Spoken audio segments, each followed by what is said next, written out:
اس حالت میں نہیں ہے، لیکن امام اعظم تھے۔ یہی تو بات ہے، دین مکمل دین ہے، دین مکمل نظام حیات ہے، دین مکمل جو ہے اللہ اکبر قانون زندگی ہے۔ امام نے پوچھا آج اس گویے کی آواز نہیں آ رہی ہے؟ تو کسی نے عرض کی خوشی خوشی حضرت اس کو تو پولیس اٹھا کے لے گئی، اس پہ تو کمپلین ہو گئی ہے، اس کو جیل میں ڈال دیا گیا۔ اب میرے پڑوسی کو جیل میں ڈال دیا گیا، آپ اسی وقت تشریف لے گئے اور جانے کے بعد آپ نے فرمایا کہ میرا پڑوسی ہے، اس کو جیل میں کیوں ڈالا گیا؟ تو کہا آپ کو ستاتا تھا، گاتا تھا، میوزک بجاتا تھا، موسیقی بجاتا تھا، اس لیے یہ حال کیا گیا۔ فرمایا کوئی بات نہیں، اس کا میرا مسئلہ ہے، لیکن میں تو اس کو لے جاؤں گا۔ اور امام اعظم اپنے سورس سے، اپنی سفارش سے اس کو چھڑا کر لائے۔ رستے میں اس نے کہا میں تو آپ کو ستانے کے لیے کرتا تھا، آپ نے مجھے کیوں چھڑایا؟ فرمایا جو تو کرتا تھا وہ تیرا اپنا عمل ہے، مجھے پڑوسی کے ساتھ حسن سلوک کا حکم دیا گیا ہے، میں نے اس پر عمل کیا۔ قدم پکڑ کر کہتا ہے واللہ اگر کسی کو امام اعظم کہلانے کا حق ہے تو وہ ثابت کا بیٹا نعمان آپ بھی ہے۔ نعرہ تکبیر، نعرہ رسالت۔ کا طریقہ تھا ہم اپنے پڑوس کے ساتھ، آج تو پڑوس میں سگا بھائی بھی رہتا ہے، ہم اس کے ساتھ کیا سلوک کرتے ہیں؟ اچھا کھانا بناتے ہیں تو معاذ اللہ چھپا چھپا کر کے کھاتے ہیں، ایسا نہیں ہونا چاہیے۔ پھر میرے اور تمہارے آقا صلی اللہ علیہ وسلم ارشاد فرماتے ہیں دوسرا قافلہ، دوسرا ٹولہ جب اپنی قبر سے نکلے گا تو اس کی شکل سور کی طرح اور خنزیر کی طرح ہوگی۔ خنزیر اور سور کی شکل میں وہ اپنی قبروں سے نکلیں گے۔ حالانکہ جب ان کو قبر میں رکھا گیا تھا تو ان کے چہرے اچھے بھلے تھے، لیکن اب وہ میدان محشر میں اٹھیں گے تو وہ سور کی شکل اور خنزیر کی شکل لے کر اٹھیں گے۔ صحابہ بے چین ہو گئے، تڑپ گئے، عرض کیا یا رسول اللہ صلی اللہ علیہ وسلم، جو گروہ، جو ٹولہ، جو قافلہ قبروں سے سور اور خنزیر کی شکل میں اٹھے گا ان کا کیا قصور ہوگا؟ تو میرے آقا فرماتے ہیں ان کا قصور یہ ہوگا کہ وہ نمازوں میں سستی کرتے تھے، وہ نمازوں میں غفلت کرتے تھے۔ مسلمانوں ذرا سوچو تو صحیح، اپنے نبی کی ہر بات پر یقین ہے، ان باتوں کو کیوں بھول جاتے ہو؟ جس کے کہنے پر اللہ کو ایک مانا، جس کے کہنے پر قرآن کو اللہ کی کتاب مانا، جس کے کہنے پر دین اسلام کو حق مانا، اللہ اس رسول کا فرمان ہے بے نمازی، نماز میں سستی کرنے والا جب اپنی قبر سے اٹھے گا تو سور کی شکل میں اٹھے گا، خنزیر کی شکل میں اٹھے گا۔ اس پر زیادہ بات نہ کرتے ہوئے ایک روایت آپ کے سامنے پیش کروں، کھلے دلوں کے ساتھ اور کھلی آنکھوں کے ساتھ، کھلے کانوں کے ساتھ سننا۔ اپنے آپ پہ رحم کر لو، اپنے آپ پہ رحم کر لو۔ اللہ کے بندو، آخرت کی گھاٹی بڑی مشکل ترین گھاٹی ہے، ہم نے اس کو جتنا آسان سمجھا اتنا آسان نہیں ہے۔ میرے امام کہتے ہیں اللہ اکبر، پاٹ وہ کچھ دھاریے کچھ زار ہم، یا الہی کیوں کر اترے پار ہم، اپنی ستاری کا یا رب واسطہ ہو نہ رسوا پر سرے بازار ہم۔ اللہ ہمیں فیس بک کے لیے تو وقت ہے، یوٹیوب پر بیٹھنے کے لیے تو وقت ہے، دوستوں کی محفلوں کے لیے تو وقت ہے، بیوی بچوں کے لیے تو وقت ہے، سب کے لیے وقت ہے، رب کے لیے وقت نہیں۔ سن لو اور اچھی طرح سے سن لو۔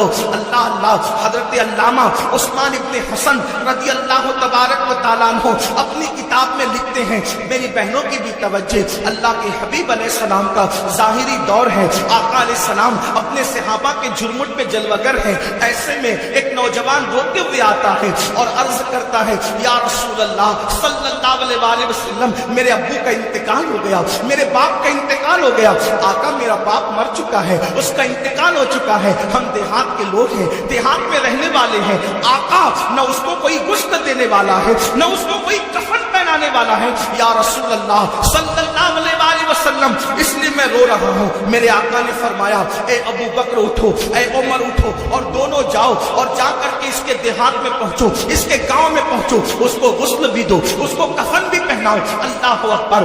جب صدیق اکبر فاروق اعظم میرے آقا کے دونوں یار شیخین کریمین اٹھے اور دیہات میں پہنچے تو جیسے میت کے قریب گئے غسل دینے کے لیے چہرے سے چادر ہٹائی. چہرے سے چادر ہٹائی تو کیا دیکھا کہ اس کا منہ, میت کا منہ کالے سور کی طرح ہو گیا, کالے خنزیر کی طرح ہو گیا. اللہ اکبر. صدیق و فاروق نے جب یہ منظر دیکھا زار زار رونے لگے, زاروں قطار رونے لگے. ایک قاصد کو اللہ کے رسول صلی اللہ علیہ وسلم کی بارگاہ میں پیش کیا گیا. یا رسول اللہ, اس کا چہرہ تو کالے سور کی طرح, کالے خنزیر کی طرح ہو گیا, اس کو کیسے غسل دے, اس کو کیسے کفن پہنائے. اللہ اکبر. میرے اور تمہارے آقا صلی اللہ علیہ وسلم خود تشریف لائے چل کر کے, اور جب اس کا منہ کالے خنزیر کی طرح دیکھا حضور علیہ السلام بھی وہ پڑے. پھر میرے آقا نے دعا کی اور دعا کرنے کے بعد اس کا چہرہ ٹھیک ہو گیا. جب چہرہ ٹھیک ہو گیا تو پھر غسل دیا گیا, کفن پہنایا گیا, نماز جنازہ پڑھی گئی.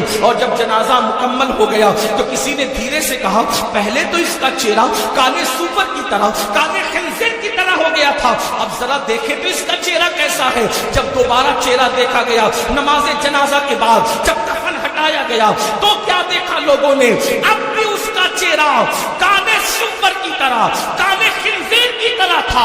سب رو پڑے. صحابہ نے عرض کیا ہمارے ماں باپ آپ پر قربان یا رسول اللہ صلی اللہ علیہ وسلم, اس کا چہرہ بار بار کالے سور کی طرح, کالے خنزیر کی طرح کیسے ہو جاتا ہے. تو میرے آقا نے اس کے بیٹے کو بلا کر کے پوچھا یہ بتا تیرے باپ کا چہرہ کالے سور کی طرح کیوں ہو جاتا ہے بار بار. اس نے عرض کی یا رسول اللہ صلی اللہ علیہ وسلم, میرا باپ کوئی گناہ نہیں کرتا تھا, بس اس کی کمی یہ تھی کہ جب نماز کا وقت آتا تو وہ سو جایا کرتا تھا, وہ نماز نہیں پڑھتا تھا.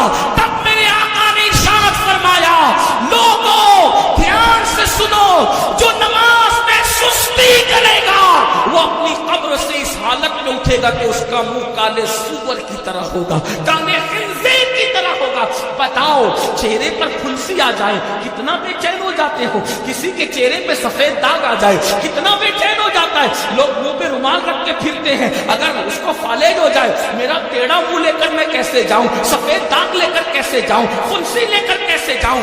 اپنے جیسے انسانوں کے سامنے جب یہ عیب لے کر نہیں جاتے, جس کو ڈاکٹر درست کر سکتا ہے وہ عیب لے کر نہیں جاتے. اللہ نہ کرے نماز چھوڑنے کی وجہ سے منہ کالے سور کی طرح ہوگا تو اللہ کی بارگاہ میں کیا منہ لے کر جاؤ گے, کس طرح منہ لے کر جاؤ گے. اور سن لو, دنیا کے امتحان میں اگر ناکام ہو گئے تو پھر کامیابی کے چانسز ہے, مگر آخرت کے امتحان میں اگر ناکام ہوئے پھر کامیابی کا کوئی چانس نہیں ہے. پہلی اور آخری مرتبہ موقع ملے گا, کیا تیاری کی اس کے لیے؟ نہیں, ہمیں ٹائم نکالنا ہوگا. بڑی معذرت کے ساتھ ایک بات اور آپ سے کہوں, آج میری قوم کے دماغ میں ایک خط ہے, نہیں ہم تو غوث پاک کے ماننے والے, ہم تو غریب نواز کے ماننے, ہم تو اعلیٰ حضرت کے ماننے, ہم تو شاہ برکت اللہ کے ماننے. تو ہمیں کیا ہوگا, ہم نے تو زنا کر کے بھی جنت ہی ملی, ہم نے تو نماز چھوڑ کے بھی جنت ہی ملی, ہم نے تو پوری زندگی قرآن کو ہاتھ نہیں لگایا. تو کیونکہ ہم ماننے والے کتنے بڑوں کے, جتنے بڑوں کے ماننے والے ان کی بڑائی میں مجھے کوئی شک نہیں.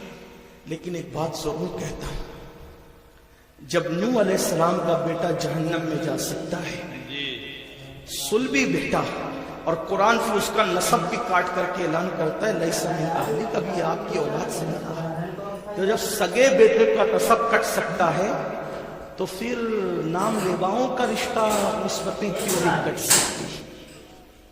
وہ شخص کا کیسے ہو سکتا ہے جو نماز نہیں پڑھی, کیونکہ